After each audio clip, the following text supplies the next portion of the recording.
Price lord. ದೇವರ ಅತಿ ಪರಿಶುದ್ಧ ನಾಮಕ್ಕೆ ಸ್ತೋತ್ರವಾಗಲಿ. ಮತ್ತೊಂದು ದಿನವನ್ನು ಕಾಣುವಂತೆ ದೇವರು ನಮಗೆ ಕೃಪೆ ಮಾಡಿದ್ದಕ್ಕಾಗಿ ದೇವರಿಗೆ ಸ್ತೋತ್ರವನ್ನು ಮಹಿಮೆಯನ್ನು ಸಲ್ಲಿಸೋಣ. ಇಂದಿನ ವೇದ ಅಧ್ಯಯನಕ್ಕಾಗಿ ಒಂದು ವಾಕ್ಯವನ್ನು ಓದಿಕೊಳ್ಳೋಣ. ಇಬ್ರಿಯ ಪತ್ರಿಕೆ 10ನೇ ಅಧ್ಯಾಯ 24ನೇ ವಾಕ್ಯ. ನಮ್ಮ ನಿರೀಕ್ಷೆಯನ್ನು ಕುರಿತು ನಾವು ಮಾಡಿದ ಪ್ರತಿಜ್ಞೆಯನ್ನು ನಿಶ್ಚಂಚಲವಾಗಿ ಪರಿಗ್ರಹಿಸೋಣ. ವಾಗ್ದಾನ ಮಾಡಿದ ಆತನು ನಂಬಿಗಸ್ತನು. ದೇವರ ವಾಕ್ಯವನ್ನು ಓದುವಾಗ ಅಪೊಸ್ತಲನಾದ ಪೌಲನು ಈ ಇಬ್ರಿಯ ಪತ್ರಿಕೆಯನ್ನು ಬರೀತಾನೆ.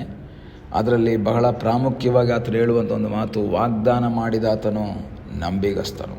ದೇವರ ವಾಕ್ಯವನ್ನು ಓದುವಾಗ ವಾಗ್ದಾನದಲ್ಲಿ ನಂಬಿಗಸ್ತನಾದ ದೇವರನ್ನು ನಾವು ನೋಡ್ತೇವೆ. ಅನೇಕ ಭಕ್ತರುಗಳಿಗೆ ದೇವರೊಂದು ವಾಗ್ದಾನವನ್ನು ಮಾಡ್ತಾನೆ, ಆ ವಾಗ್ದಾನವನ್ನು ನೆರವೇರಿಸ್ತಾನೆ. ಸನ್ನಿವೇಶಗಳು ಪ್ರತಿಕೂಲವಾಗಿ ಕಂಡರೂ, ಅದು ನೆರವೇರುವುದಕ್ಕೆ ಸಾಧ್ಯತೆ ಇಲ್ಲದೆ ಕಂಡರೂ ಸಹ ದೇವರು ಅದನ್ನು ನೆರವೇರಿಸುವುದಕ್ಕೆ ಶಕ್ತನಾದ ಒಬ್ಬ ದೇವರಾಗಿದ್ದಾನೆ. ಈಗಲ ಸಮಯದಲ್ಲಿ ದೇವರು ನಿಮಗೆ ಕೊಟ್ಟಂತಹ ವಾಗ್ದಾನವನ್ನು ನೆರವೇರಿಸುವುದಕ್ಕೆ ಆತನು ಶಕ್ತನೆಂಬುದನ್ನು ನಾವು ಮರೆಯಬಾರ್ದು. ಕೆಲವು ಟೈಮ್ಗಳಲ್ಲಿ ಮನುಷ್ಯನು ಅಪನಂಬಿಗಸ್ತನಾಗ್ತಾನೆ. ಮನುಷ್ಯ ವಾಗ್ದಾನ ಮಾಡ್ತಾನೆ, ಪ್ರಾಮಿಸ್ ಮಾಡ್ತಾನೆ, ನಾನು ಅದನ್ನು ಮಾಡ್ತೀನಿ, ನಾನು ಇದನ್ನು ಮಾಡ್ತೀನಿ. ದೇವರ ಮುಂದೆ ವಾಗ್ದಾನ ಮಾಡ್ತೀವಿ ನಾವು. ಅಂದರೆ ನಾವು ತೀರ್ಮಾನ ತಗೊಳ್ತೀವಿ, ನಾನು ಇದನ್ನು ಮಾಡ್ತೀನಿ ದೇವರೇ, ಹೀಗೆ ಮಾಡ್ತೀನಿ ದೇವರೇ, ಹಾಗೆ ಮಾಡ್ತೀನಿ ದೇವರೇ. ಕೆಲವಾಗ ಅದರಲ್ಲಿ ನಾವು ಫೇತ್ಫುಲ್ ಆಗಿರೋದಕ್ಕೆ ಸಾಧ್ಯವಿಲ್ಲ. But god is faithful.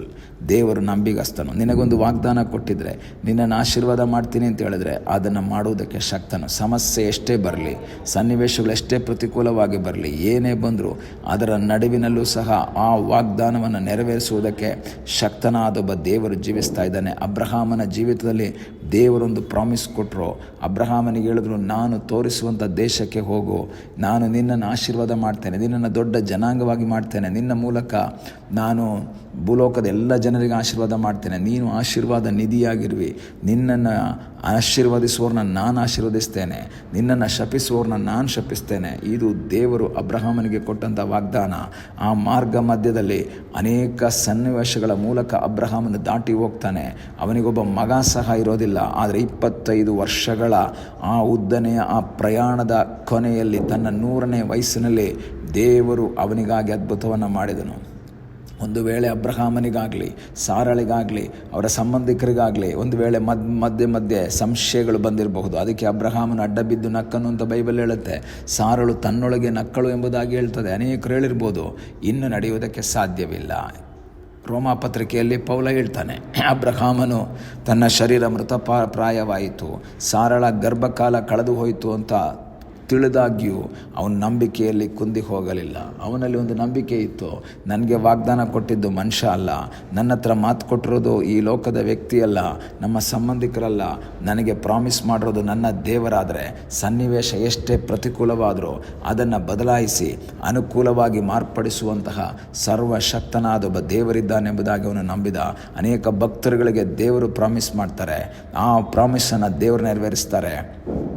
ಯಾಕೋಬನಿಗೆ ದೇವರೊಂದು ಪ್ರಾಮಿಸ್ ಮಾಡ್ತಾರೆ, 4ನೇ ತಲೆಯವರು ತಿರುಗಾ ಈ ದೇಶಕ್ಕೆ ವಾಪಸ್ ಬರ್ತಾರೆ. ಸನ್ನಿವೇಶಗಳು ಪ್ರತಿಕೂಲವಾಗಿತ್ತು. ಫರೋನನು ಬಹಳ ಕಷ್ಟವನ್ನು ಕೊಡ್ತಾ ಇದ್ದಾನೆ ಇಸ್ರಾಯೇಲ್ ಜನರಿಗೆ. ಬಿಟ್ಟಿ ಕೆಲಸವನ್ನು ಮಾಡಿಸ್ತಾ ಇದ್ದಾನೆ, ಇಟ್ಟಿಗೆ ಕೆಲಸ ಮಾಡಿ ಕಷ್ಟಪಡ್ತಾ ಇದ್ದಾರೆ. ಅಲ್ಲಿಂದ ತಪ್ಪಿಸಿಕೊಳ್ಳುವುದಕ್ಕೆ ಸಾಧ್ಯವೇ ಇಲ್ಲ.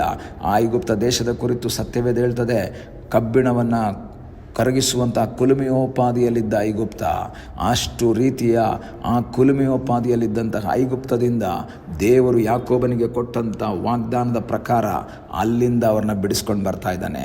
ಯೆರೆಮೀಯನ ಮೂಲಕ ಯಹೂದ್ಯರಿಗೆ ದೇವರು ಒಂದು ಪ್ರಾಮಿಸನ್ನು ಕೊಟ್ಟರು, ನೀವು ಇಲ್ಲಿಂದ ನೆಬೂಕದ್ನೆಚ್ಚರನ ಆಡಳಿತದಲ್ಲಿ ಇಲ್ಲಿಂದ ಹೋಗ್ತೀರಾ, 70 ವರ್ಷಗಳ ನಂತರ ನಿಮ್ಮನ್ನು ವಾಪಸ್ ಈ ದೇಶಕ್ಕೆ ನಾನು ಕರ್ಕೊಂಡು ಬರ್ತೀನಿ.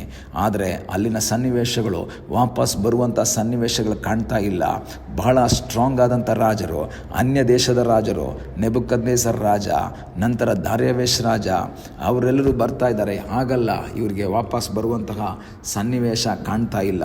ಆದರೆ ದೇವರು ಕೋರೇಶನ ಹೃದಯದಲ್ಲಿ ಮಾತನಾಡಿ ಒಂದು ದಿವಸ ಬೆಳಗ್ಗೆ ಅವನು ಅನೌನ್ಸ್ ಮಾಡ್ತಾನೆ, ಯಾರ್ಯಾರು ದೇವರ ಮಕ್ಕಳಾಗಿದ್ದಾರೋ, ಯಾರ್ಯಾರು ಯೆಹೋವನ ಆಲಯವನ್ನು ಕಟ್ಟಬೇಕು ಅಂತ ಮನಸ್ಸಿದಾರೋ, ಆ ದೇಶಕ್ಕೆ ಹೋಗಬೇಕು ಅಂತ ಮನಸ್ಸಿರೋರಿದ್ದಾರೋ, ನಿಮಗೆಲ್ಲ ಹೋಗಬಹುದು, ನಿಮಗೆ ಫ್ರೀಡಮ್ ಕೊಟ್ಟಿದ್ದೀನಿ, ಸ್ವಾತಂತ್ರ್ಯ ಕೊಟ್ಟಿದ್ದೀನಿ, ನಿಮಗೆ ಹೋಗಕ್ಕೆ ಮನಸ್ಸಿದ್ರೆ ಹೋಗ್ಬಹುದು ಎಂಬುದಾಗಿ ಕೋರೇಶನ ಮನಸ್ಸನ್ನು ಪ್ರೇರೇಪಿಸಿ ಆ ವಾಗ್ದಾನವನ್ನು ನೆರವೇರಿಸಿದಂತಹ ಅದೇ ದೇವರು ಇಂದಿಗೂ ಶಕ್ತನಾದ ದೇವರಾಗಿದ್ದಾನೆ. Jesus Christ is the same yesterday, today and for ever.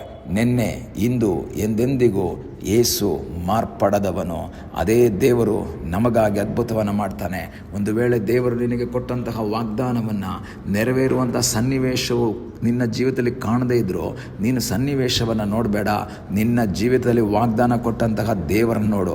ಅಬ್ರಹಾಮನಿಗಾಗಿ ಅದ್ಭುತವನ್ನು ಮಾಡಿದವನು, ಐಗುಪ್ತ ದೇಶದಲ್ಲಿದ್ದ ಇಸ್ರಾಯೇಲರಿಗಾಗಿ ಅದ್ಭುತ ಮಾಡಿ ಬಿಡಿಸಿದವನು, ಬಾಬೆಲ್ ಸಾಮ್ರಾಜ್ಯದಲ್ಲಿದ್ದಂತಹ ಯಹೂದ್ಯರನ್ನು ಅದ್ಭುತಕರವಾದ ರೀತಿಯಲ್ಲಿ ಬಿಡುಗಡೆ ಮಾಡಿದಂತಹ ಸರ್ವಶಕ್ತನಾದ ದೇವರು ಇಂದು ನಿನಗಾಗಿ ಜೀವಿಸ್ತಾ ಇದ್ದಾನೆ. ಇಂದು ನಿನಗಾಗಿ ಅದ್ಭುತವನ್ನು ಮಾಡುವುದಕ್ಕೆ ಶಕ್ತನಾಗಿದ್ದಾನೆ. ಆ ವಾಗ್ದಾನವನ್ನು ನೆರವೇರಿಸಿದಂಥ ಅದೇ ದೇವರು ವಾಗ್ದಾನದಲ್ಲಿ ನಂಬಿಗಸ್ತನಾದಂತಹ ದೇವರಾಗಿದ್ದಾನೆ. ಎಷ್ಟೋ ಸಾರಿ ನಾವು ಅಪನಂಬಿಗಸ್ತರಾದರೂ ಆತನು ನಂಬಿಗಸ್ತನಾಗಿಯೇ ಇದ್ದಾನೆ. ಕಾರಣ ಆತನು ತನ್ನ ಸ್ವಭಾವಕ್ಕೆ ವಿರುದ್ಧವಾಗಿ ಏನೂ ಮಾಡಲಾರನು ಅಂತ ಬೈಬಲ್ ಹೇಳ್ತದೆ. ಆತನ ಸ್ವಭಾವ ನಂಬಿಗಸ್ತಿಕೆ ಅನ್ನೋದು, ಫೇತ್ಫುಲ್ನೆಸ್ ಅನ್ನೋದು ದೇವರ ಸ್ವಭಾವ. ಈ ಒಂದು ಹಗಲಿನ ಸಮಯದಲ್ಲಿ ಕರ್ತನಿಗೆ ಹೇಳೋಣ, ಸ್ವಾಮಿ ನೀನು ನಂಬಿಗಸ್ತನಾಗಿದ್ದಿ, ನೀನು ಅದ್ಭುತ ಮಾಡೋವರೆಗೂ ನಂಬಿಕೆಯಿಂದ ನಾನು ಕಾಯುತ್ತೀನಿ ಅಂತೇಳಿ ನಂಬಿಕೆಯಿಂದ ಕಾಯುವಂತೆ ದೇವರಾದ ಕರ್ತನು ನಮಗೆ ಸಹಾಯ ಮಾಡಲಿ. ಕಣ್ಣುಗಳನ್ನ ಮುಚ್ಚೋಣ, ಪ್ರಾರ್ಥನೆ ಮಾಡೋಣ. ನಮ್ಮನ್ನು ಬಹಳವಾಗಿ ಪ್ರೀತಿ ಮಾಡುವ ಪರಲೋಕದ ತಂದೆಯಾದ ದೇವರೇ, ಮತ್ತೊಂದು ಆವರ್ತಿ ನಿನ್ನ ಸನ್ನಿಧಾನದಲ್ಲಿ ನಮ್ಮನ್ನೇ ನಾವು ಸಮರ್ಪಿಸ್ತಾ ಇದ್ದೇವೆ. ಅಪ್ಪ, ನೀನು ವಾಗ್ದಾನದಲ್ಲಿ ನಂಬಿಗಸ್ತನಾದ ದೇವರು. ಅಬ್ರಹಾಮನಿಗಾಗಿ, ಇಸ್ರಾಯೇಲರಿಗಾಗಿ, ಯಹೂದ್ಯರಿಗಾಗಿ ನಂಬಿಗಸ್ತನಾಗಿ ವಾಗ್ದಾನವನ್ನು ನೆರವೇರಿಸಿದಂಥ ಸರ್ವಶಕ್ತನಾದ ದೇವರೇ, ನಮಗೂ ಮಾಡಿದಂಥ ವಾಗ್ದಾನವನ್ನು ಕಳೆದ ದಿನಗಳಲ್ಲಿ ನೆರವೇರಿಸಿದ್ದಿ, ಅದಕ್ಕಾಗಿ ಸ್ತೋತ್ರ.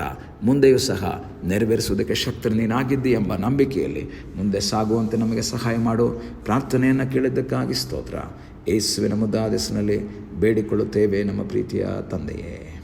ಆಮೇನ್. God bless you.